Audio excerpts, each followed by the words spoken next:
राजस्थान में 7 विधानसभा सीटों पर चुनाव होने वाले हैं। इन सीटों में सबसे ज्यादा जो चर्चा का विषय बनी हुई है वो है खींवसर सीट।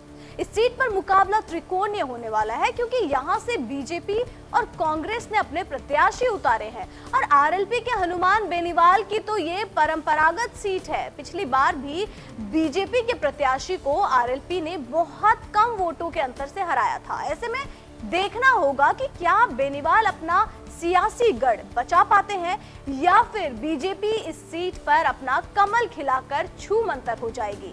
नमस्कार, मैं प्रियंका, मॉर्निंग न्यूज इंडिया पर आपका बहुत स्वागत है। राजस्थान विधानसभा उपचुनाव में कांग्रेस और बीजेपी ने सभी 7 सीटों पर अपने अपने उम्मीदवार उतार रखे हैं। इसी बीच आपको बता दें, खींवसर सीट एक हॉट सीट मानी जाती है। यहां से जीत हासिल करने के लिए कांग्रेस और बीजेपी हर वो कोशिश कर रहे हैं जिससे वो हनुमान बेनीवाल की खींवसर सीट को जीत जाए।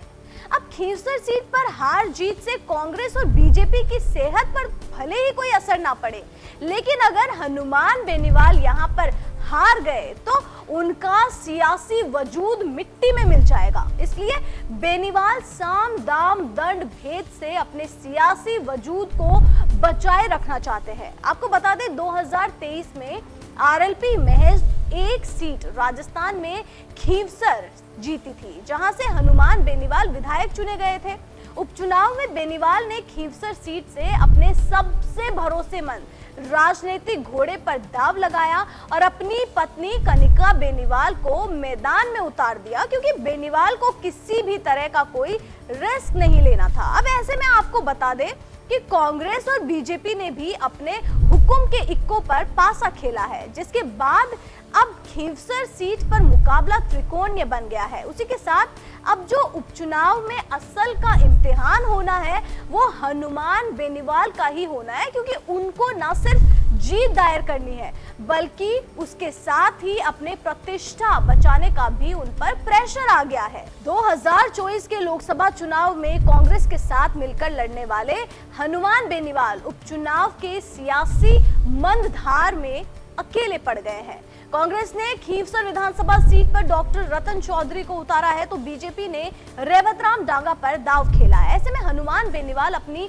परंपरागत सीट से अपनी पत्नी कनिका बेनीवाल को उतारकर अपने सियासी वर्चस्व को बरकरार रखने की स्ट्रैटेजी अपनाए हैं। लेकिन कांग्रेस और बीजेपी के सियासी चक्रव्यूह के चलते बेनीवाल के लिए खींवसर सीट पर अपना दबदबा बनाए रखना आसान नहीं है। आपकी जानकारी के लिए आपको बता दें, राजस्थान की सियासत में किंग मेकर बनने की कवायद में हनुमान बेनीवाल ने राष्ट्रीय लोकतांत्रिक पार्टी का गठन किया था।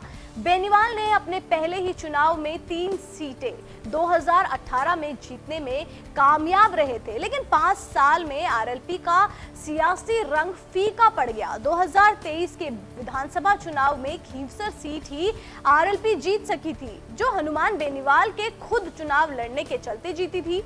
बीजेपी और कांग्रेस से जो नेता आरएलपी में आए थे उन सभी ने साथ छोड़कर वापसी कर चुके हैं और अब उपचुनाव में भी कांग्रेस ने उन्हें अकेला छोड़ दिया है। इसके चलते बेनीवाल के लिए अपनी इकलौती सीट बचाए रखने की चुनौती है। फिलहाल के लिए बस इतना ही। बने रहिए मॉर्निंग न्यूज इंडिया के साथ। धन्यवाद। ऐसे ही और वीडियोस देखने के लिए सब्सक्राइब करें मॉर्निंग न्यूज इंडिया को और जुड़े रहिए हमारे साथ।